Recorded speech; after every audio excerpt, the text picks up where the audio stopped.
अस्सलाम वालेकुम दोस्तों आज की वीडियो में आपको दो बड़ी खबरें देंगे। पहली खबर ये है कि जी नवाज शरीफ को NRO 2 मुकम्मल तौर पर मिल गया है। हुकूमत का कप्तान को नाअहल करने का प्लान फ्लॉप हो गया है। पहले आपको दूसरी खबर सुनाते हैं कि जरदारी, शहबाज शरीफ और मौलाना फजलुर रहमान की एक मीटिंग होती है नवाज शरीफ साहब की सरबराही में। नवाज शरीफ साहब वीडियो लिंक के जरिए होते हैं।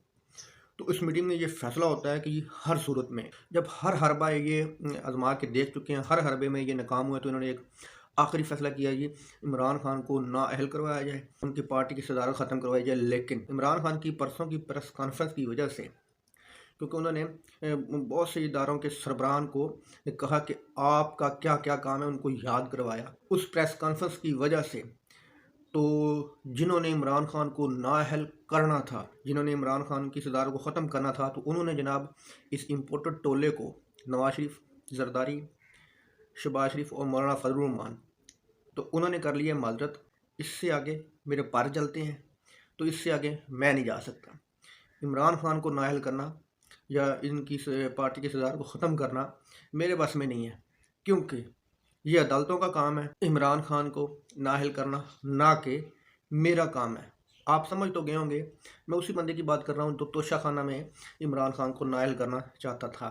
तो दूसरी खबर यह कि नवाज शरीफ को NRO 2 मुकम्मल तौर पर मिल गया है। अब टोकरा साफ़ी जो लिफाफा ग्रुप है वो एक्टिव होने वाले हैं कुछ दिनों में टीवी के ऊपर। वो ये बयानियाँ बनाएंगे कि नवाज शरीफ वापस नहीं आ रहा, नवाज शरीफ को वापस लाया जा रहा है इनके केसों की वजह से। मतलब अदालतें उनको बुला रही हैं, इदारे उनको बुला रहे हैं, वो वापस नहीं आ रहे, ये लाया जा रहा है। NRO 2 देने की ये प्लानिंग में शामिल है। ये टोकरा साथियों का जो जत्था इकट्ठा होने वाला है ना टीवी पे, तो ये अब ये बयानियाँ बनाएंगे कि नवाज शरीफ पर केस चलेगा, इनको सज़ाएँ होंगी।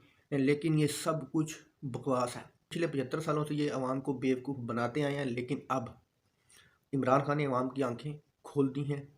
सबको पता है कि नवाज शरीफ NRO 2 के तहत वापस आएगा, जिस तरह कि सलमान शहबाज आया।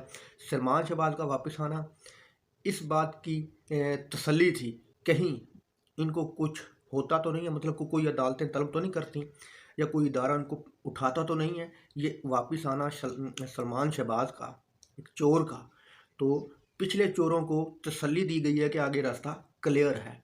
ये बात आप जहन में रख लें कि अब जो NRO 2 है इनको मुकम्मल तौर पर मिल गया है। इनके खिलाफ कोई मतलब कि एक्शन तो होगा, लेकिन कोई सज़ा नहीं होगी, कुछ नहीं इनको होगा। ये दंदनाते फिरेंगे इसी तरह पाकिस्तान में, क्योंकि पाकिस्तान के इदारे, पाकिस्तान का आइन इनके ऊपर नहीं लागू होता। पाकिस्तान के इदारे इनको हाथ नहीं डाल सकते। ये चोर पाकिस्तान के इदारों से भी बहुत बड़े हैं। दोस्तों वीडियो अच्छी लगी तो लाइक करना, चैनल को सब्सक्राइब करना। अल्लाह हाफ़िज़।